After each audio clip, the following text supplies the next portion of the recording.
इस वीडियो में हम डिस्कस करने जा रहे हैं different types of operating systems. Operating system क्या होता है और हमने डिस्कस किया हुआ है। अब different types of operating systems available है। जो इससे हम पहले कैटेगरी जिसको हम बोलते हैं मल्टी यूज़र ऑपरेटिंग सिस्टम, ऐसा ऑपरेटिंग सिस्टम जो बहुत सारे यूज़र्स इस्तेमाल कर सकते हैं। So multi-user operating system are capable of supporting multiple users simultaneously। तो यहाँ का जो एक टर्म, इसका जो वर्ड इस साथ है साइमल्टेनियसली, उसका मतलब है साथ साथ वो इस्तेमाल कर सकते हैं।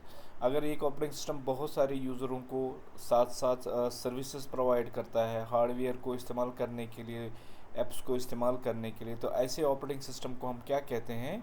Multi user operating system. इसमें हर कोई जो यूज़र होता है उसका एक अपना यूज़र अकाउंट होता है और वो अपने अपने प्रोग्राम उसको एक्सेस कर सकता है या रन कर सकता है। ठीक है, तो ऐसे ऑपरेटिंग सिस्टम अक्सर आपको कहाँ पर मिलेंगे? सर्वर पे मिलेंगे या मेन फ्रेम। तो अब तो अवेलेबल नहीं होता है कि आजकल बहुत सारे ये जो सर्वर्स होते हैं बहुत हार्डवेयर एंड सॉफ्टवेयर के ज़रिए से बहुत स्ट्रॉन्ग है। तो इससे पहले जो हुआ करते थे मेन फ्रेम, उसमें मल्टी यूज़र ऑपरेटिंग सिस्टम हुआ करता था। तो मल्टी यूज़र ऑपरेटिंग सिस्टम वो सिस्टम होता है जो बहुत सारे यूज़र्स इस्तेमाल करते हैं साथ साथ। ठीक है, तो उसके बाद नेक्स्ट जो है हमारा टाइप ऑफ ऑपरेटिंग सिस्टम जिसका जिसका नाम है बैच। बैच मीन्स ए ग्रुप। तो अक्सर इसको जब हम समझते हैं बैच ऑपरेटिंग सिस्टम, वो वहाँ पर इस्तेमाल होता है जहाँ पर बहुत सारे यूज़र्स काम करते हैं। तो क्या किया जाता है, अगर बहुत सारे यूज़रों को सेम काम करना होगा, जैसे बहुत सारे यूज़रों को प्रिंटिंग करना होगा, तो क्या करता है बैच ऑपरेटिंग सिस्टम? वो सब उन यूज़रों की रिक्वेस्ट लेता है, उनको एक बैच बनाता है, ग्रुप बनाता है, फिर उन रिक्वेस्ट को वन बाय वन एग्जीक्यूट करवाता है। तो एग्जीक्यूट करता है सीपीयू, लेकिन उसको एक बैच बना के देता है, ग्रुप बना के देता है, फिर सीरियली वो वन बाय वन एग्जीक्यूट हो जाता है। तो ऐसे ऑपरेटिंग सिस्टम को हम क्या कहते हैं? बैच प्रोसेसिंग ऑपरेटिंग सिस्टम या batch operating system. So a batch operating system is a type of operating system that is designed to handle and execute batch का मतलब है group jobs automatically without requiring constant user intervention। तो एक बार user ने अपना काम दे दिया, फिर क्या बहुत सारे यूज़रों ने अपने अपना काम दे दिया, फिर ऑटोमेटिकली उसको ऑपरेटिंग सिस्टम एग्जीक्यूट करवाता है। तो प्रोसेसर को as a group of jobs देता है, सेम टाइप ऑफ जॉब्स देता है, फिर वन बाय वन वो प्रोसेसर उसको एग्जीक्यूट करता है। So batch processing involves grouping a sequence. तो यहाँ पर एक जो टर्म इंपॉर्टेंट है इसके लिए है, that's called grouping of sequence of tasks और जॉब्स टुगेदर। लेकिन आपको देखना है कि ये जो उसमें जो ग्रुप्स होते हैं, जॉब्स जो होते हैं, वो फिर एक सीक्वेंस में रहते हैं, उन जॉब्स को इकट्ठे किया जाता है and submitting them to the computer system as a single unit. फिर उन सब एज ए बैच या ग्रुप को कंप्यूटर सिस्टम को एज ए सिंगल यूनिट दिया जाता है। फिर क्या करता है processor? So one by one execution हो जाती है। The operating system then executes these jobs in order they were submitted. तो जैसे जिस ऑर्डर में वो उसने सबमिट किया, पहला काम, दूसरा काम, तीसरा, चौथा, तो accordingly one by one execution हो जाती है। फिर यूज़र की कोई इंटरवेंशन नहीं है, उसका कोई दखल नहीं होता है। तो बैच ऑपरेटिंग सिस्टम अब वो ऑपरेटिंग सिस्टम है जो सेम टाइप ऑफ टास्क उसको एज ए ग्रुप या टुगेदर या एज ए सेम जॉब्स जो होते हैं उनको एक बैच बनाता है, ग्रुप बनाता है। फिर ऑपरेटिंग सिस्टम क्या करता है? इसको सबमिट करता है कंप्यूटर सिस्टम, फिर जो सीक्वेंस उसने दी है वन आफ्टर अनदर वो execute one by one execute हो जाता है। फिर यूज़र को इंटरवेन करने की ज़रूरत नहीं पड़ती है। अच्छा, ये जो टास्क्स होते हैं, ये बड़ी इंडस्ट्री या बड़ी कॉरपोरेशन में अक्सर ये बैच प्रोसेसिंग का काम होता है, जहाँ पर ये टाइप ऑफ ऑपरेशन एग्जीक्यूट हो जाते हैं। मतलब अक्सर कहाँ पर, अगर हम इंडस्ट्री की बात करेंगे, कोई भी बड़ी इंडस्ट्री होती है, तो वहाँ पर ये जो सेम टाइप ऑफ काम जो होता है वो एज ए ग्रुप फिर एग्जीक्यूट हो जाता है। तो batch processing systems have been widely used in various industries and applications where automated sequential, तो आपको याद रखना, फिर ऑटोमेटिकली वो एग्जीक्यूट होते हैं, लेकिन सीक्वेंस में, सीक्वेंशियल मैनर में, one after another. when they may not be as prevalent today as they were in the past। तो अक्सर वो आज ये जो बैच ऑपरेटिंग सिस्टम है अक्सर वो इस्तेमाल नहीं होते, लेकिन इससे पहले बहुत ज़्यादा वो इस्तेमाल होते थे। क्या? कोई भी काम, सेम काम वो एज ए एग्जीक्यूट करते थे। सम कॉमन एप्लीकेशंस क्या होते थे बिजनेस डेटा प्रोसेसिंग में? क्या? पेरोल बनाना, ठीक है, पेरोल हो गया, एक कंपनी इंडस्ट्री का पेरोल बनाना है तो सेम टास्क्स होते हैं, तो वो एग्जीक्यूट होते हैं डिपार्टमेंट बाय डिपार्टमेंट। या उसकी इनवाइसिंग बनाना, या उनके या किसी जगह बिलिंग तैयार करना, या बैंक के फाइनेंशियल ट्रांजैक्शन का रिपोर्ट बनाना, जैसे बैलेंस शीट होता है, या क्वार्टरली सेल या परचेज़ का लिस्ट बनाना होता है। तो ऐसे सेम टास्क को एज ए बैच या ग्रुप बनाया जाता था। तो अक्सर आप देखेंगे आजकल ये वाला बैच ऑपरेटिंग सिस्टम अवेलेबल या इस्तेमाल नहीं होता, क्योंकि ऐसे टास्क बहुत सारे और भी ऑपरेटिंग सिस्टम कर सकते हैं, ठीक है। तो ऐसे प्रोसेसिंग करने के लिए एक ऑपरेटिंग सिस्टम हुआ करता था जिसको हम बोलते हैं बैच ऑपरेटिंग सिस्टम। उसके बाद नेक्स्ट जो है multitasking. So multitasking operating system is a type of operating system that enables the concurrent execution, साथ साथ multiple tasks or processes on a computer system। एक सिस्टम में, ठीक है, एक सिस्टम में बहुत सारे टास्क आप एग्जीक्यूट कर सकते हैं साथ साथ। जैसे आप टाइपिंग भी कर रहे हैं, यहाँ से बैकग्राउंड में आपने डाउनलोड करके भी रखा है, या कोई आपने ये ऑडियो सिस्टम ऑन करके रखा है, तो आप देख रहे हैं कि साथ साथ आप 3 काम या 4 काम इकट्ठे कर रहे हैं। सो ऐसे साथ साथ कंकरेंट काम करने वाले और एक सिस्टम में बहुत सारे काम इकट्ठे करने को जो ऑपरेटिंग सिस्टम होता है उसको हम बोलते हैं multitasking operating system. It allows multiple applications और प्रोसेस टू रन साइमल्टेनियसली, साथ साथ वो काम करते हैं। गिविंग एन इल्यूजन, तो हमें ऐसे धोखा लगता है कि वो साथ साथ वो काम करते हैं, बट एक्चुअली हर कंप्यूटर की बहुत ज़्यादा स्पीड होती है, तो हमें एक इल्यूजन या धोखा लगता है कि ये साथ साथ पैरेलल एग्जीक्यूशन होते हैं, लेकिन सीपीयू की स्पीड तो बहुत ज़्यादा होती है, वो अलग अलग टाइम स्लॉट में इनको एग्जीक्यूट करवाता है। तो लेकिन हमें क्या लगता है parallel execution of the application. तो ऐसे सिस्टम को क्या कहा जाता है? Multitasking operating system. So it allows users to switch between tasks seamlessly. तो एक जैसे आप वर्ड चला रहे हो तो आप स्विच कर सकते हो एक्सेल में, या स्विच कर सकते हो पावर पॉइंट में, या स्विच कर सकते हो नेट को इस्तेमाल करने में। तो यहाँ पर स्विचिंग का मतलब एक एप्लीकेशन को जैसे क्लिक किया आपने, जैसे आप देख रहे हो यहाँ पर मेरा एक्सेल है, मैंने एक्सेल को क्लिक किया, एक्सेल चल गया, ठीक है, तो यहाँ पर मैंने वर्ड वापस चला गया, मैंने स्विच कर दिया। तो जितने भी आप एप्लीकेशन, मल्टीपल एप्लीकेशन हो, आप उसको साइमल्टेनियसली चला सकते हो, एग्जीक्यूट करवा सकते हो। तो ऐसे ऑपरेटिंग सिस्टम को क्या कहा जाता है? Multitasking operating system. So multitasking operating system have a wide range of applications across industry में बहुत सारा इस्तेमाल होता है, या कोई ऐसा कंप्यूटिंग एनवायरनमेंट होता है जहाँ पर कैलकुलेशन बहुत सारा ज़्यादा होती है, तो ऐसे सिस्टम को हम क्या कहते हैं? Multitasking operating system. तो क्या फॉर एग्जांपल आप वेब ब्राउजिंग कर रहे हो या कम्युनिकेशन कर रहे हो, ठीक है, आप नेट भी चला रहे हो, साथ साथ आप बात भी कर रहे हो, या सॉफ्टवेयर डेवलपमेंट कोई ये जो हमारी सॉफ्टवेयर डेवलपमेंट कंपनीज़ होती है वो क्या करती है? सॉफ्टवेयर डेवलप करती है और साथ साथ उसको टेस्ट भी करती है। या आप देखते हो ऑनलाइन एजुकेशन या ई लर्निंग, आप ऑनलाइन क्लासेस भी होते हैं, साथ साथ आप वहाँ पर कंटेंट्स भी रीड कर सकते हो। सो ऐसे सिस्टमों को क्या कहा जाता है? multitasking operating system. So these are the examples where multitasking operating system are executed or used. So like web browsing, communication, financial या बैंकिंग सिस्टम है, या आप गेमिंग खेल रहे हो, बहुत सारे यूज़र्स गेम खेल रहे हैं, चैट कर रहे हैं, और ऐसा भी सिस्टम है जैसे हमारे साथ साथ हम काम करें लेकिन बैकग्राउंड में हमारा टास्क मैनेजर हमारे सारे सिस्टम को मॉनिटर कर रहा है। तो यहाँ पर तो मैं वर्ड का इस्तेमाल करूँ, या यहाँ पर मैं आपको वीडियो क्रिएट कर रहा हूँ, तो आपको देखो मैं दो काम, एक तो वर्ड भी चलता है, वीडियो स्टोर भी हो रहा है, और बैकग्राउंड में क्या चल रहा है? मॉनिटरिंग का काम टास्क मैनेजर कर रहा है। तो ये साइमल्टेनियसली जो 3 काम में इस टाइम हो रहा है, तो इसको बोलते हैं मल्टीटास्किंग ऑपरेटिंग सिस्टम। और एक कैटेगरी की होती है ऑपरेटिंग जिसको हम बोलते हैं मल्टी प्रोसेसिंग। तो बहुत सारे प्रोसेसर्स, तो इससे पहले जो मल्टीटास्किंग हमने बात की वो तो एक सिस्टम में हो गई, उसमें एक प्रोसेसर होता है, ठीक है, उसमें इसके अंदर सीपीयू होता है। अब दूसरी बात चल रही है मल्टी प्रोसेसिंग ऑपरेटिंग सिस्टम।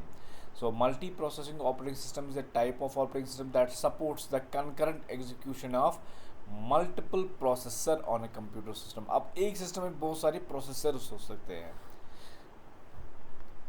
एक मदरबोर्ड है, उसमें बहुत सारे प्रोसेसर सीपीयूज वहाँ पर लगे हुए होते हैं, तो उसमें पैरेलल एग्जीक्यूशन हो सकता है। एक प्रोसेसर एक काम कर सकता है, दूसरा प्रोसेसर दूसरा काम कर सकता है, तीसरा प्रोसेसर तीसरा काम कर सकता है, या अगर चौथा भी लगा है तो चौथा प्रोसेसर चौथा भी काम कर सकता है। तो ऐसे ऑपरेटिंग सिस्टम जो इसमें चलते होते हैं तो उनको बोलते हैं मल्टी प्रोसेसिंग ऑपरेटिंग सिस्टम, ठीक है।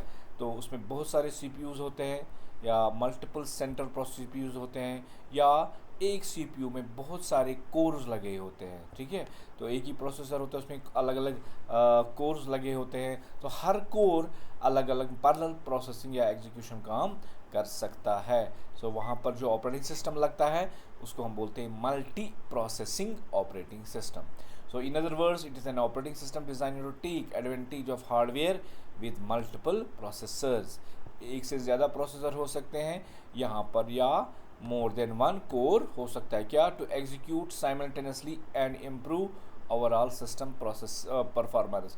तो इसमें हम क्या कर सकते हैं, इसमें अगर मल्टी कोर है या मल्टी प्रोसेसर है तो यहाँ पर पैरेलली एग्जीक्यूशन हो सकता है, तो बहुत सारे प्रोग्राम्स चल सकते हैं साथ साथ, ठीक है। सो ऐसे ऑपरेटिंग सिस्टम को हम क्या कहते हैं, जो इन सिस्टम में लगे होते हैं उनको बोलते हैं multiprocessing operating system. Another category of operating system हमारे पास है RTOS, जिसको हम बोलते हैं रियल टाइम ऑपरेटिंग सिस्टम। जो अक्सर यहाँ पर जो मेन प्रायोरिटी होती है वो टाइम की प्रायोरिटी होती है। So on the base of time हमारा ऑपरेटिंग सिस्टम काम करता है। जैसे उसके एग्जाम्पल है flight execution of the aeroplanes, ठीक है। तो वहाँ पर जो ऑपरेटिंग सिस्टम है वो RTOS होता है, जिसको हम बोलते हैं real time operating system. Is a specialized type of operating system designed to manage and execute tasks, क्या, वहाँ पर स्ट्रिक्ट टाइमिंग रिक्वायरमेंट्स के हिसाब से। तो अगर आपको ऐसा कोई सिस्टम है जो टाइमिंग स्ट्रिक्ट टाइमिंग के हिसाब से चलता होगा तो वहाँ पर जो ऑपरेटिंग सिस्टम लगता है उस ऑपरेटिंग सिस्टम को बोलते हैं हम real time operating system. So RTOS is optimized for applications that demand precise and predictable responsible to external events or inputs with a specific time constants. तो उन जैसे सिस्टमों में एक पर्टिकुलर इनपुट में एक पर्टिकुलर टाइम पे इनपुट हो जाता है, और एग्जीक्यूशन जो टास्क्स होते हैं पर्टिकुलर आउटपुट जो निकलता है वो as per the requirements of the time management. इसी तरह फ़्लाइट इन आ जाती है या फ़्लाइट उठ जाती है, सो टेक ऑफ करती है, तो उसमें जो टाइमिंग का बहुत रोल है, सो वहाँ पर जो ऑपरेटिंग सिस्टम चलता है that's called the real time operating system. Unlike general operating system, तो जो जनरल ऑपरेटिंग सिस्टम होता है, जैसे आपके सिस्टम चलता है, डेस्कटॉप चलता है, लैपटॉप चलता है, बहुत सारी चीज़ें और भी सिस्टम्स चलते हैं, उनमें टाइम मैनेजमेंट का कोई मसला नहीं होता है। तो यहाँ पर जो है which focus on providing A computing environment, वहाँ पर क्या होता है, खाली काम करना। सिस्टम में एक लैपटॉप हमारे पास आ गया, ये हमारा वर्ड चलना चाहिए, नेट चलना चाहिए, वो सारे एग्जीक्यूट होते, तो वहाँ पर पर्टिकुलर टाइम पे नहीं कोई टास्क एग्जीक्यूट नहीं होती है, तो अकॉर्डिंगली हमारी जब हमारे रिक्वायरमेंट होती है अकॉर्डिंगली हमारा सिस्टम काम करता है। लेकिन RTOS में क्या है, वहाँ पर जो एप्लीकेशंस हैं वो टाइमिंग एक्यूरेसी के हिसाब से चलते हैं, ठीक है। वहाँ पर टाइम बहुत इंपॉर्टेंट होता है जो RTOS का इस्तेमाल होता है। मतलब जैसे और भी एग्जांपल है जहाँ पर RTOS का ऑपरेटिंग सिस्टम, जैसे रोबोट्स, ठीक है, एक रोबोट है वो चलता है टाइम के हिसाब से चलता है, कोई काम उसको दिए तो अगर टाइम में उधर उधर हो जाएगा तो वो आगे कोई भी गलत काम कर सकता है। या इंडस्ट्रियल ऑटोमेशन होता है, कोई जैसे फॉर एग्जांपल इंडस्ट्री में पैकिंग होती है, कोई आइटम बनाया जाता है, तो पहले इनपुट होता है, फिर packing for example material combination होती है, फिर उसके बाद उसका और एक काम होता है, उसके बाद बहुत सारे और रोड टाइम मैनेजमेंट के हिसाब से चलते रहते हैं। सो वहाँ पर जो ऑपरेटिंग सिस्टम होता है उस पूरी इंडस्ट्री को चलाने के लिए जो सिस्टम बनता है वो टाइमिंग के हिसाब से चलता है। तो ऐसे ऑटोमेटिक जो टाइमिंग के हिसाब से सिस्टम चलते हैं उनको रियल टाइम ऑपरेटिंग सिस्टम कहा जाता है। सो अच्छा खासा जो है हमारा सिस्टम है जो चलता रहता है हमारा, दैट्स द एयरप्लेन सिस्टम, जिसको एरोस्पेस सिस्टम भी कहा जाता है। तो ऐसे सिस्टमों को क्या कहा जाता है, रियल टाइम ऑपरेटिंग सिस्टम। सो जैसे वहाँ पर एक ऑपरेटिंग सिस्टम है, जैसे गाड़ियों में भी है, ठीक है। आजकल तो आप देखते हैं कि जो हमारी गाड़ियां हैं वो ड्राइवर के बगैर चलती है, ठीक है, ड्राइवरलेस कार्स हमारे पास है। तो वहाँ पर उसको जो ऑपरेट करने वाला होता है वो भी RTOS होता है, रियल टाइम ऑपरेटिंग सिस्टम। तो ये हो गया रियल टाइम। उसके बाद another category of operating system होती है जिसको हम बोलते हैं डिस्ट्रीब्यूटेड ऑपरेटिंग सिस्टम। तो ये कहाँ है, इसका DOS एब्रीवेशन है। तो DOS ये जो है इसकी दो एब्रीवेशन है। डिस्क ऑपरेटिंग सिस्टम जो पुराना सिस्टम हुआ था, जिसमें मैंने आपको इससे पहले वीडियो में बताया, जो उसमें टेक्स्ट ओरिएंटेड कमांड्स होती है, जो मैंने आपको दिखाया, that's called DOS, disk operating system. लेकिन हमारे पास और एक ऑपरेटिंग सिस्टम है that's called distributed operating system. वो एक ऐसा ऑपरेटिंग सिस्टम है that runs on multiple interconnected computers. अब क्या है, बहुत सारे कंप्यूटर्स जो है उनका अपना प्रोसेसर होता है, रैम होती है। जैसे हम कहते हैं कि एक जो सर्वर होता है क्लाइंट्स में कनेक्शन होता है, उसमें भी एक ऑपरेटिंग सिस्टम होता है। लेकिन उसमें जो हार्डवेयर होता है, सब के सब जो क्लाइंट्स होते हैं वो हार्डवेयर किसका इस्तेमाल करते हैं, वो सर्वर का हार्डवेयर इस्तेमाल करते हैं, सर्वर की मेमोरी इस्तेमाल करते हैं, सर्वर की हार्ड डिस्क इस्तेमाल करते हैं। लेकिन जो डिस्ट्रीब्यूटर वाला ये होता है, इसमें अलग अलग सिस्टम का अपनी मेमोरी होती है, अपना प्रोसेसर होता है, अपना हार्ड डिस्क होते हैं, लेकिन वो फिर मिलजुल के काम करते हैं।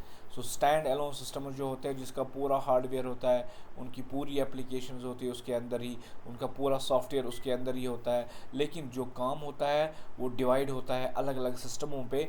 तो फिर एज ए कंपनी वहाँ पर काम किया जाता है। आप देखिए कि एक बड़ी सी कंपनी अलग अलग ब्रांच इंस्टॉल करती है, जैसे दिल्ली में एक ब्रांच, मुंबई में एक ब्रांच, कलकत्ता में एक ब्रांच। तो लेकिन जब वो इकट्ठे एज ए कंपनी काम करते हैं तो साथ साथ वो सिस्टम, चारों सिस्टमों या अगर 4 स्टेट्स में या 10 स्टेट्स में है तो अलग अलग सिस्टम वहाँ पर होता है, लेकिन जब वो काम करते हैं वो इकट्ठे ही करते हैं, उनका काम डिस्ट्रीब्यूटर होता है। जैसे दिल्ली का काम दिल्ली वाला सिस्टम संभालता है, मुंबई वाला सिस्टम मुंबई वाला ने ये काम संभालता है। तो इसमें क्या होता है, अलग अलग सिस्टम की पूरी कैपेबिलिटीज़ होती है, हार्डवेयर फुल अपना होता है, सॉफ्टवेयर अपना होता है, लेकिन कनेक्टेड सिस्टम्स एज अ काम करते हैं। तो ऐसे ऑपरेटिंग सिस्टम को जो इसे कनेक्टेड और एनवायरनमेंट में काम करवाता है, तो ऐसे ऑपरेटिंग सिस्टम को क्या कहा जाता है, distributed operating system. So they all, जो जितने भी सिस्टम्स जो होते हैं वो इंटरकनेक्टेड होते हैं, और उसके अंदर एक नेटवर्क शेयर होता है जिसके ज़रिए से वो काम करते हैं, दे वर्क टुगेदर। तो फिर वो साथ साथ इकट्ठे as a single unified system. जैसे हमें लग रहा है कि एक ही सर्वर काम करता है, लेकिन वहाँ पर क्या होता है, अलग अलग सिस्टम्स अलग अलग स्टेटों में होते हैं, तो लेकिन वो काम इकट्ठे करते हैं।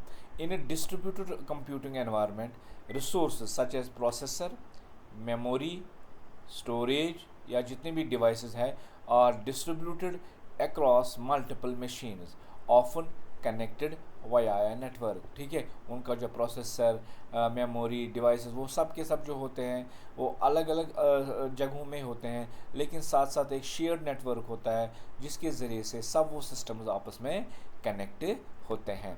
A distributed operating system provides a framework for managing and coordinating these resources to achieve efficient, transparent collaboration among the distributed components. So जो ये अलग अलग distributed components होते हैं, तो साथ साथ काम करने के लिए कैसे possibility होती है, because of the reason is there, that's called they are having the distributed operating system.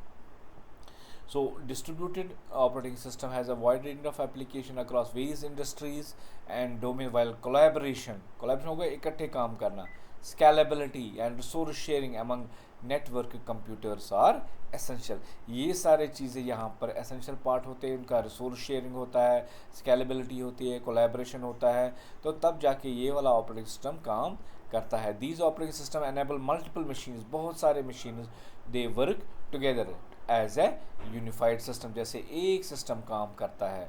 Enhancing efficiency, enabling complex tasks that would be the challenging और impossible with the single machine system.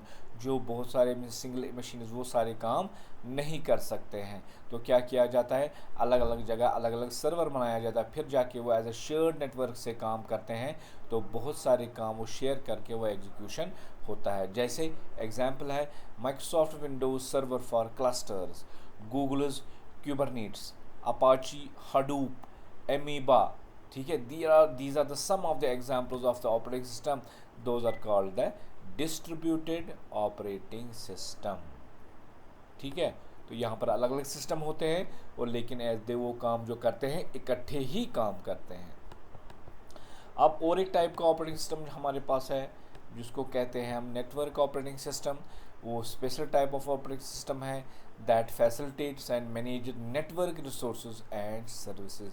So network के ज़रिए से उसमें application को इस्तेमाल किया जाता है, हार्डवेयर को इस्तेमाल किया जाता है। ऐसे ऑपरेटिंग सिस्टम को क्या बोलते हैं, जो नेटवर्क के ज़रिए से ही सारी चीज़ें करता है। जो ट्रेडिशनल ऑपरेटिंग सिस्टम है, जो उनका फोकस होता है hardware and providing the user interface. तो जो हमारा जनरल सिस्टम होता है उसमें हार्डवेयर इस्तेमाल होता है, तो उसका जो स्क्रीन में हम वो उनके एप्लीकेशन उसको हम इस्तेमाल करते हैं। बट यहाँ पर क्या होता है, a network operating system is design to support communication. जैसे बहुत सारे सिस्टम्स आपस में कम्युनिकेट करते हैं।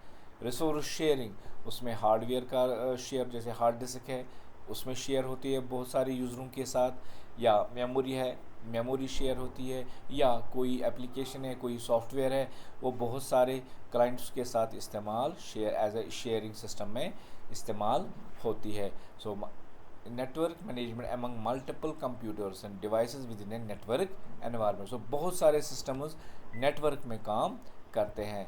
So network operating plays a crucial role in enabling network devices to work together efficiently and effectively. तो अच्छी तरह से वो काम करे और उसका असर भी अच्छा खासा होता है। So network operating system manage coordinate network resources such as a file and printing sharing. जैसे क्या होता है, एक नेटवर्क है जिसमें सर्वर और क्लाइंट का कंसेप्ट है, तो बहुत सारे क्लाइंट को प्रिंट निकालना होता है, लेकिन एक इस नेटवर्क में क्या होता है, एक ही प्रिंटर होता है, तो सब जाके उसको शेयरिंग में इस्तेमाल करके प्रिंट आउट निकालते हैं। तो ये जब तक कि वो प्रिंटर नेटवर्क में नहीं होगा, उनकी एरिया कवरेज में नहीं होगा, तब तक वो सारे क्लाइंट्स या कोई सिस्टम में जो है वो एज अ हार्डवेयर शेयर नहीं कर सकते। या कभी क्या होती है, हमारे पास हार्ड डिस्क होती है, एक बड़ी सी हार्ड डिस्क होती है, अच्छी सी कैपेसिटी होती है, तो बहुत सारे यूज़र्स या क्लाइंट्स उसको इस्तेमाल कर सकते हैं। तो उन सब की फाइल जो होती है एक कंपनी में, वो सब के सब एक ही हार्ड डिस्क में स्टोर हो जाते हैं। तो ऐसे नेटवर्क को बोलते हैं नेटवर्क ऑपरेटिंग सिस्टम, जिसमें क्लाइंट और सर्वर का कंसेप्ट होता है। तो सर्वर एक होता है जो सारी सर्विसेज शेयरिंग या एप्लीकेशन किसको देते हैं, क्लाइंटों को। तो क्लाइंट्स को अपना पूरा सिस्टम ज़रूरत नहीं है, खाली वो नेटवर्क के ज़रिए से उसके साथ कनेक्ट होते हैं, फिर जो भी हार्डवेयर या सॉफ्टवेयर उसके पास होता है सर्वर पे, वो सब के सब क्लाइंट शेयर करते हैं। सो ऐसे ऑपरेटिंग सिस्टम को कहा जाता है नेटवर्क ऑपरेटिंग सिस्टम। सो माइक्रोसॉफ्ट विंडोज़ एक सर्वर है, नोवेल नेटवेयर है, मैक ओएस और सर्वर है जो अक्सर एप्पल वाले नेटवर्क में चलता है, या सिस्को वालों का है। तो ये कुछ एग्जांपल्स हैं जिनको कहा जाता है नेटवर्क ऑपरेटिंग सिस्टम, जो अक्सर आपको क्लाइंट और सर्वर में आपको मिलेगा, ठीक है। अब दूसरा है मोबाइल ऑपरेटिंग सिस्टम। तो mobile operating system is a software application designed to run on mobile devices. जैसे उसमें क्या क्या आते हैं, स्मार्टफोन्स आते हैं, टैबलेट्स आते हैं, या कोई भी ऐसा जो हैंड हेल्ड में आप अपने हाथ में वो रखते हैं, तो उसको आप इस्तेमाल करते हैं। तो उसको चलाने वाला एक ऑपरेटिंग सिस्टम होता है जिसको हम बोलते हैं मोबाइल ऑपरेटिंग सिस्टम। सो उनका बहुत सारे टास्क होते हैं। अक्सर आप देखते हैं कि आजकल जो स्मार्टफोन्स हैं उसमें स्क्रीन टच होता है, तो टास्क एग्जीक्यूट होते हैं। सो टच स्क्रीन का जो ऑपरेटिंग सिस्टम है वो एग्जीक्यूट होता है, वो उसमें ऑपरेशंस जो होते हैं टच करने से एग्जीक्यूट होते हैं। सो हेयर यहाँ पर टच स्क्रीन की अवेलेबिलिटी है। तो उसमें जो एग्जांपल्स आपने हैं मोबाइल ऑपरेटिंग सिस्टम, जिसमें एंड्रॉयड एक एग्जांपल है जो गूगल वालों ने बनाया है, iOS है जो एप्पल वालों ने बनाया है, और सैमसंग वालों ने भी बनाया है, उसका नाम उन्होंने सैमसंग वन UI रखा है, या EMUI वो भी एक Android based mobile operating system है, और बहुत सारे ऑपरेटिंग सिस्टम हैं जो मोबाइल के लिए इस्तेमाल होते हैं। सो ये थे different types of operating systems. तो उसके बाद है आपको क्वेश्चन एक, define discuss the distributor operating with the help of examples. तो वो मैंने आपको बता दिया। तो नेटवर्क ऑपरेटिंग सिस्टम क्या होता है वो भी आपने बताया, मैंने आपको बताया, आप उसको देख सकते हैं आप। Why mobile operating system are important, ये बहुत ईजी, अब आप देख सकते हैं उसको, इस क्वेश्चन को। अब है main functions of operating system. तो ऑपरेटिंग सिस्टम के कुछ बेसिक फंक्शंस है। ये जैसे हमने देखा कि ऑपरेटिंग सिस्टम क्या होता है। ऑपरेटिंग सिस्टम पूरे हार्डवेयर या सॉफ्टवेयर को मैनेज करता है एक डिवाइस के अंदर। तो वो कोई भी ऑपरेटिंग सिस्टम हो सकता है, मोबाइल ऑपरेटिंग सिस्टम हो सकता है, डिस्ट्रीब्यूटर ऑपरेटिंग सिस्टम होता है, नेटवर्क ऑपरेटिंग सिस्टम हो सकता है, बैच ऑपरेटिंग सिस्टम हो सकता है। अब उनके जो बेसिक टास्क्स हैं वो क्या क्या है, तो देखते हैं यहाँ पर। An operating system serves as a core software layer that manages and facilitates the execution of programs, ठीक है, and use of a computer hardware. यही बेसिक काम है कि हमारे जो प्रोग्राम, हमारे जो ऐप्स होते हैं वो रन होते हैं, और जो हार्डवेयर है हम उसको इस्तेमाल कर सकते हैं with the help of the software. उस टाइप ऑफ सॉफ्टवेयर को हम क्या कहते हैं, ऑपरेटिंग सिस्टम। तो मेन काम है एग्जीक्यूशन ऑफ प्रोग्राम्स, एंड जो हार्डवेयर है उसको इस्तेमाल करना।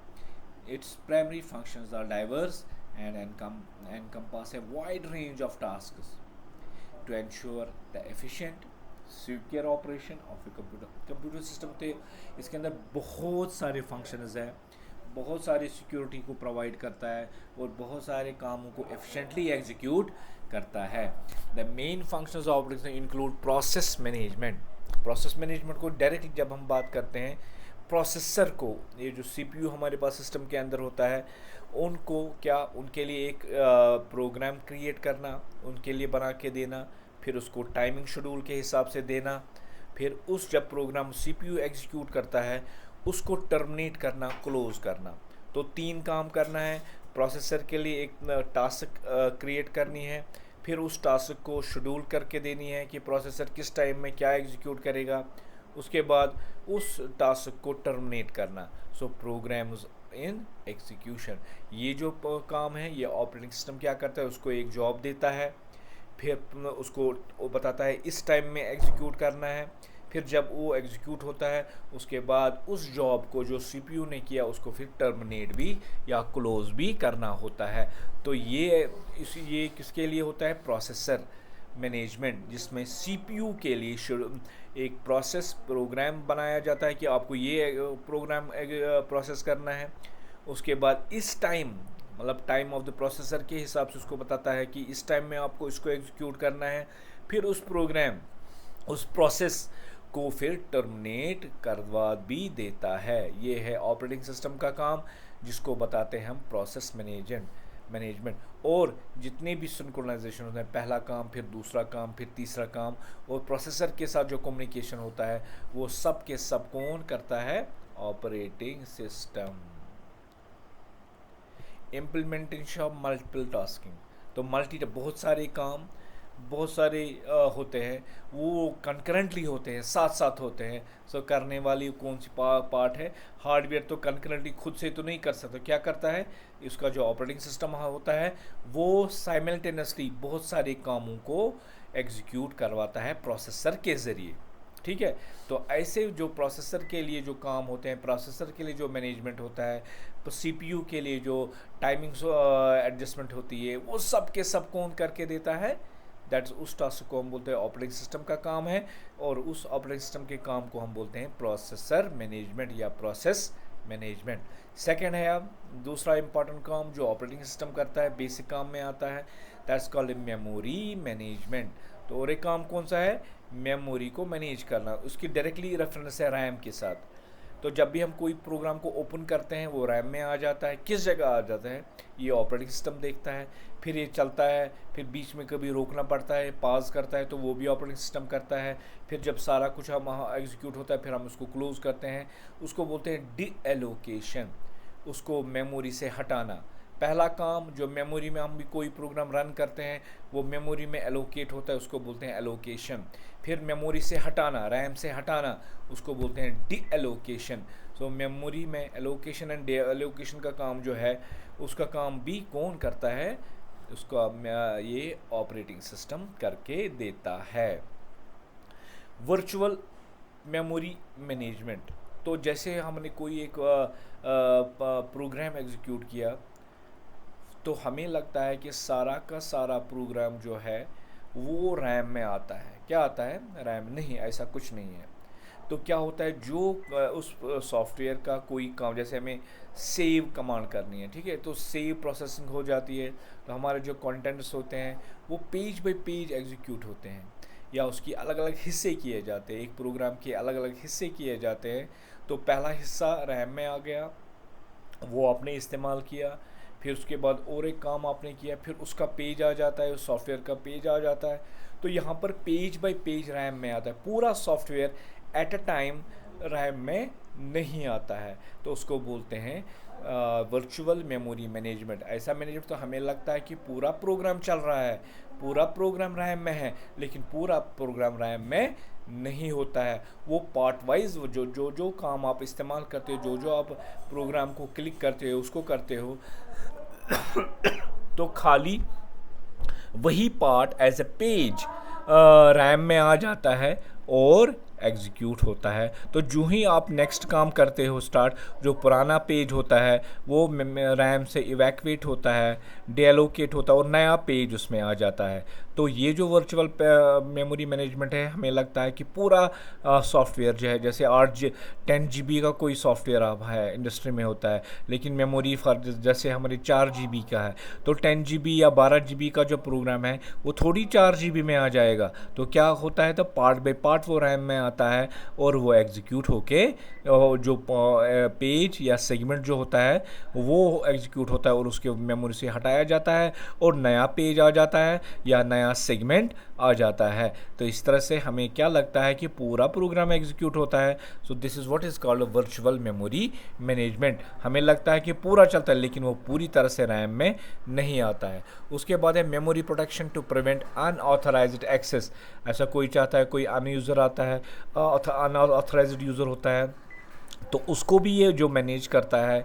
अनऑथराइज्ड यूज़र नहीं आते हैं, by giving the user the user name, password और भी क्रेडेंशियल्स देता है, तो उससे क्या होता है कि हमारा सिस्टम प्रोटेक्टिव हो जाता है। तो ये भी कौन करता है? ऑपरेटिंग सिस्टम, जिसको हम बोलते हैं मेमोरी मैनेजमेंट में कोई भी और अनऑथराइज्ड प्रोग्राम ना आ जाए तो उसको भी रोकता कौन है? Operating system. उसके बाद नेक्स्ट काम जो ऑपरेटिंग सिस्टम करता है, बेसिक काम में जो होता है फाइल मैनेजमेंट। जैसे हम कोई फाइल बनाते हैं, उसको डिलीट करते हैं, उसको ओपन करते हैं या उसके अंदर राइट करते हैं। तो ऐसी काम जो फाइल या हम बनाते हैं, उसको मॉडिफाई करते हैं, उसके डेटा के अंदर डालते हैं, फिर मॉडिफिकेशन करते हैं, तो ये सारे के सारे चीज़ जो काम जो होते हैं ये फाइल मैनेजमेंट सिस्टम में आ जाता है। या मैंने आपको दूसरा नाम भी बताया था कि फ़ाइल के साथ साथ हमारे पास एक फ़ोल्डर भी होता है, जो फ़ोल्डर उसको डायरेक्टरी भी कहा जाता है। तो यहाँ पर मैं लिखूँगा वो फोल्डर भी, ठीक है। तो उनको भी एक फ़ोल्डर आपको बनाना है, उसके अंदर और एक फ़ोल्डर बनाना है, फिर एक फ़ोल्डर को एक जगह से दूसरी जगह कॉपी करना है, डिलीट करना है, मूव करना है। ये सारी चीज़ें जो आती है फाइल मैनेजमेंट में। तो ये सारी चीज़ें, जैसे वर्ड में आप फाइल को सेव करते हो, ये ऑपरेटिंग सिस्टम सेव करके देता है, उसमें करेक्शन होती है, मॉडिफिकेशन होती है, फिर जाके वो सेव होता है हार्ड डिस्क में। तो हार्ड डिस्क में सेव कराने वाला कौन? Operating system. तो ये जो फाइल बनाना, फाइल क्रिएट करना, फाइल डिलीट करना, फाइल अपडेट करना या फोल्डर क्रिएट करना, मूव करना, कॉपी करना, ये सारी चीज़ें जो है इसको हम बोलते हैं फाइल मैनेजमेंट सिस्टम या फाइल सिस्टम मैनेजमेंट, या आप इसको फाइल मैनेजमेंट सिस्टम भी कह सकते हैं। उसके बाद होता है डिवाइस मैनेजमेंट। हमारा जो ऑपरेटिंग सिस्टम है ये डिवाइस को भी मैनेज करके देता है। जैसे हार्ड ड्राइव है, हार्ड ड्राइव में किस जगह फ़ाइल स्टोर करानी है, ये सारा देख रेख जो है वो आपका ऑपरेटिंग सिस्टम करता है। और उस जगह कोई डिलीट करना है, उस जगह ऑपरेट करना है, वो सारी चीज़ें जो करने हैं वो सारा कौन देखता है? Operating system. या आपको क्लाउड स्पेस है, गूगल स्पेस का इस्तेमाल करते हो, या वीवो स्पेस या सैमसंग की स्पेस जो भी, या मैक ऑपरेटिंग सिस्टम की जो स्पेस होती है जो आपके दी जाती है, तो वहाँ पर अपलोड करना, वहाँ से डाउनलोड करना, वहाँ को रिमूव करना, ये सारी चीज़ें जो है ये आपको ऑपरेटिंग सिस्टम करके देता है। सो जितने भी डिवाइसेस है, आपके हार्ड ड्राइव है, एसएसडी है, पेन ड्राइव है या डीवीडी है, जो भी है उनका जो जो सारा काम है उसको हम बताते हैं डिवाइस मैनेजमेंट। तो डिवाइस मैनेजमेंट में क्या होता है? उसमें कीबोर्ड को भी लिया जाता है, प्रिंटर्स को भी लिया जाता है, हमारे माउस को भी लिया जाता है। उनका जो सारा मैनेजमेंट है, आप माउस से क्लिक करते हो, क्लिक करने के साथ हमारी फाइल ओपन हो जाती है, तो ये कौन करके देता है? Operating system. आप कीबोर्ड से टाइपिंग करते हो, वो कहाँ से? कीबोर्ड से लेके रैम में आ जाता है, तो कीबोर्ड से लेके रैम तक लेने वाला कौन? Operating system. तो जितने भी सारे डिवाइसेस है, प्रिंटर्स है, डिस्क्स है, कीबोर्ड है, तो इनका जो सारा पूरा, आप पेन ड्राइव को लाते हो, यूएसबी में लगाते हो, एकदम से वो चलती है, इंस्टेंटली वो चलती है। उसके अंदर आप कॉपी कर सकते हो, रिमूव कर सकते हो, मॉडिफाई कर सकते हो, डिलीट कर सकते हो, उसके अंदर जो फाइल है, फोल्डर है, उसको नेम कर सकते हो। ये सारे जो फंक्शंस हैं ये ऑपरेटिंग सिस्टम करके देता है। तो जितने भी डिवाइसेस है, इनपुट आउटपुट डिवाइसेस है, उनको मैनेज भी कौन करता है? Operating system. फिर चलते हैं बात हमारी यूज़र इंटरफेस या सिक्योरिटी की बात चलती है। जैसे आपके सामने आप देखो, मैं आप स्क्रीन जैसे मैंने किया, ये इसको क्लोज़ किया, ये डेस्कटॉप में जितना भी कोई ऑपरेशन है मैं करता हूँ, ठीक है। तो ये जो सारे ऑपरेशंस है जो हमारे पास आते हैं, तो हम जो इसको एग्जीक्यूट करते हैं, यूज़र एग्जीक्यूट करता है, ये सारा को सारा जो एनवायरनमेंट हमारे सामने, इसको बोलते हैं गाई इंटरफेस। जो हमारा इस्तेमाल करने का तरीका होता है, जहाँ पर हम करते हैं, तो उसको बोलते हैं इंटरफेस। तो हमारा जो स्क्रीन होता है, डेस्कटॉप होता है, ये हमारा पहला बेसिक इंटरफेस होता है जहाँ से हम अपने टास्क्स एग्जीक्यूट करते हैं। ये जो हमारा यूज़र इंटरफेस है, ये जो इस यूज़र इस्तेमाल करता है, इसको बोलते हैं ग्राफिकल यूज़र इंटरफेस। यहाँ पर सारे in the form of icons, in the form of pictures available हमारे पास है। तो ये जो सारा इंटरफेस है, ये यूज़र हमें प्रोवाइड करता है। सो यूज़र प्रोवाइडिंग इंटरफेस जो है वो ऑपरेटिंग सिस्टम करके देता है। इससे पहले इसमें इंक्लूड है, कौन सा इंक्लूड है? CLI, कमांड लाइन इंटरफेस भी है। जैसे मैंने आपको बताया था कि हम क्या करते हैं, CMD, तो कमांड यू इंटरफेस।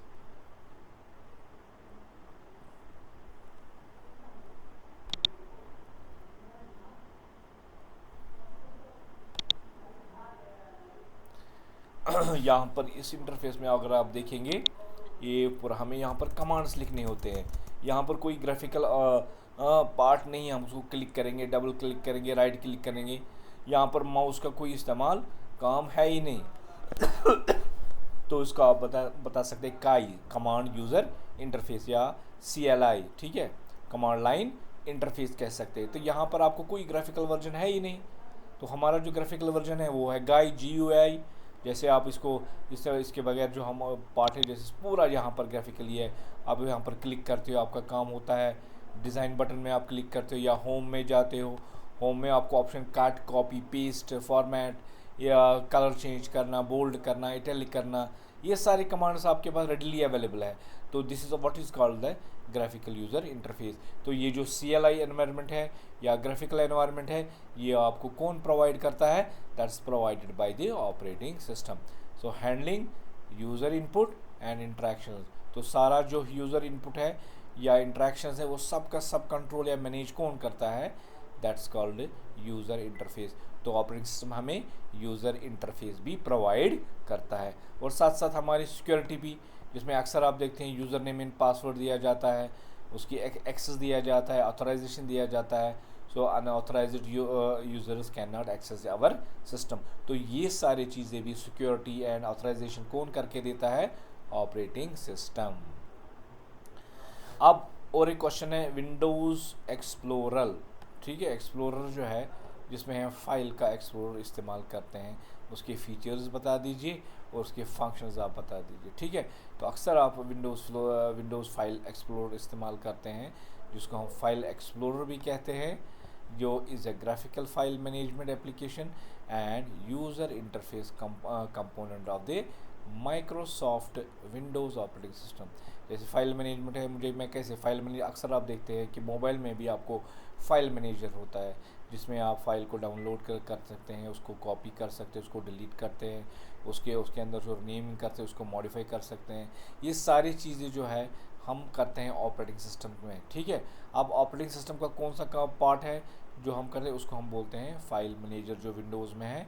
तो आप यहाँ देख सकते हैं इस कॉल्ड फाइल एक्सप्लोरर, नीचे जो है क्लिक मैंने किया तो आपके सामने एक फाइल एक्सप्लोरर आ गया। तो यहाँ पर आप देख सकते हैं डेस्कटॉप फोल्डर में क्या है, डाउनलोड्स में क्या है, डॉक्यूमेंट कौन कौन से हैं, पिक्चर्स कौन से अवेलेबल है, ठीक है, म्यूज़िक में क्या है, वीडियोस में क्या है, ठीक है। तो आप डिवाइस में जा सकते हैं, एक ड्राइव से लेके दूसरी ड्राइव में जा सकते हैं, ठीक है। जैसे बहुत, या इस पीसी में पूरा आप देख सकते हैं, जैसे मेरे यहाँ पर सी ड्राइव है, सी ड्राइव के अंदर सारा कुछ है, आप इसको बैक कर सकते हैं, ठीक है। तो या हमारा और एक पार्टीशन है जिसको या ये जिसमें हम बोलते हैं डी ड्राइव। तो यहाँ पर सारा का सारा जो है हम फाइल्स के रिलेटेड काम करते हैं, या क्या कहा जाता है कि फोल्डर्स के साथ भी काम कर सकते हैं। तो it is called the file explorer. It provides a user friendly way for users to navigate and manage. क्या कर सकते हैं, नेविगेट कर सकते हैं, मैनेज क्या कर सकते हैं, तो हम फाइल्स को मैनेज कर सकते हैं, फोल्डर्स को मैनेज कर सकते हैं, या जितने भी अदर रिसोर्स है। तो आप देख सकते हैं जो हमारा ये फाइल एक्सप्लोरर है, आप यहाँ पर जैसे ड्राइवर्स में जैसे डबल क्लिक किया तो उसके अंदर और एक सब पार्ट्स आ गए, तो उसके अंदर जैसे VGA के फाइल्स हैं, तो यहाँ पर हम फाइल्स फोल्डर्स को यहाँ पर मैनेज कर सकते हैं। So that's called Windows explorer. तो उसमें क्या है, तो आप यहाँ पर इसमें क्या फंक्शंस है, क्या अवेलेबिलिटीज़ है, तो फाइल एंड फोल्डर नेविगेशन।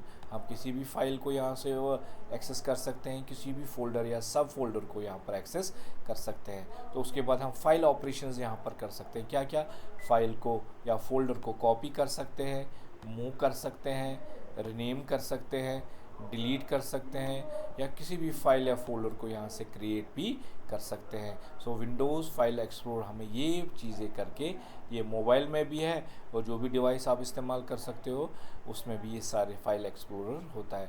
आप यहाँ पर सर्च कर सकते हो किसी भी फाइल या फोल्डर को, यहाँ पर आप सर्च कर सकते हो। आप देख सकते हैं फाइल की प्रॉपर्टीज़, ठीक है, फाइल का साइज़ कितना है, वो कितने KBs में है, कितने MBs उसने कंज्यूम किए हैं, या किस डेट में आपने उसको मॉडिफाई किया है, या किस डेट में आपने उसको क्रिएट किया हुआ है। तो आप फाइल प्रॉपर्टीज़ भी यहाँ पर एक्सेस कर सकते हैं। जैसे फाइल मैनेजर हमने ले लिया, यहाँ पर फॉर ये डाउनलोड है, ठीक है, इस फाइल के बारे में आपको देना है जस्ट, ठीक है, या कोई और, जैसे मैं राइट क्लिक कर रहा हूँ, इसकी प्रॉपर्टीज़ में देखना चाहता हूँ। सो आप इसको पूरी इसका साइज़ कितना है, 96.3 KB, साइज़ 100 KB, ठीक है। क्रिएटेड कब है, 23 आई गेस, मॉडिफाइड किया है, मॉडिफाई कब किया है, 23 को, ओपन कब किया है, एक्सेस किया है, तो ये रीड ऑन लिया है, या आप इसको हिडन भी कर सकते हैं, ठीक है। इसकी सिक्योरिटी की आप एक्सेस कर सकते हैं, डिटेल्स दे सकते हैं, प्रीवियस वर्जन्स आप देख सकते हैं। तो ये सारी चीज़ें जो है आप फाइल एक्सप्लोर के ज़रिए से फाइल्स का देख सकते हैं। अच्छा, लाइब्रेरीज़, इसमें वर्चुअल फोल्डर्स होते हैं, दैट उसे हम यूज़र्स को ऑर्गेनाइज या वहाँ से access files from various locations, किसी भी लोकेशन में आप जा सकते हैं, कोई भी फाइल या फोल्डर आप एक्सेस कर सकते हैं। जैसे माई डॉक्यूमेंट्स में आप तो डॉक्यूमेंट अवेलेबल है, या म्यूज़िक में जा सकते हैं, या पिक्चर्स में जा सकते हैं, या वीडियोज़ में जा सकते हैं। तो आप कोई भी आपके सिस्टम में जितने भी सिस्टम्स है उसके अंदर जितने भी फाइल्स है आप उसको एक्सेस कर सकते हैं। ड्रैग एंड ड्रॉप, आपने एक फ़ाइल को ड्रैग किया या किसी और जगह डालना चाहते हैं, जैसे ये है, मैं इसको ड्रैग कर सकता हूँ, आप देखो ड्रैग पोर्शन में आ गया, किसी भी जगह से मैं इसको डाल सकता हूँ। तो ड्रैगिंग एंड ड्रॉपिंग अवेलेबिलिटी होती है फाइल मैनेजर में या विंडोज़ फाइल एक्सप्लोरर में। तो ये सारी जो फीचर्स है ये फाइल एक्सप्लोरर के ज़रिए से हमें मिल जाती है, ठीक है। कंट्रोल पैनल में आप देख सकते हैं, जैसे मैं इसको यहाँ पर क्लिक करूँ, यहाँ लिखूँ मैं कंट्रोल पैनल, ठीक है। तो कंट्रोल पैनल का एप्लीकेशन आ गया, डबल क्लिक करके मैं इसको खोल सकता हूँ। तो क्या क्या इसमें हम यूज़र को मैनेज कर सकते हैं, सिस्टम की सिक्योरिटी, ठीक है, नेटवर्क या इंटरनेट को सेटिंग्स कर सकते हैं, हार्डवेयर जितना भी है किसी भी हार्डवेयर पार्ट को रिमूव कर सकते हैं, किसी भी हार्डवेयर एडिशनल पार्ट को हम रिमूव करते हैं, ऐड कर सकते हैं, साउंड सिस्टम को देख सकते हैं, और जितने भी एप्लीकेशंस हमने प्रोग्राम इसमें अंदर डाले हुए हैं उनको हम इंस्टॉल कर सकते हैं या अनइंस्टॉल भी कर सकते हैं। तो एक यूज़र को एक नया यूज़र क्रिएट कर सकते हैं, एक नए यूज़र को ऑथेंटिकेशन दे सकते हैं, उसका पासवर्ड चेंज कर सकते हैं, यूज़र का नाम चेंज कर सकते हैं।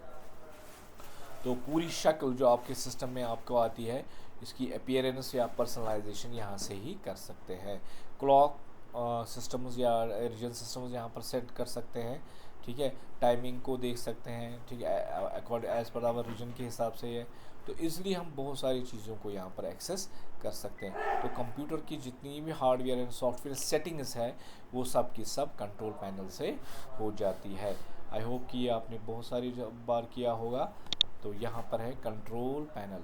सो Windows control panel is a centralised system utility in the Microsoft Windows operating system that provides a guide for क्या configuring and managing various settings and hardware devices and software components। में हम सारी चीज़ें setting कर सकते हैं।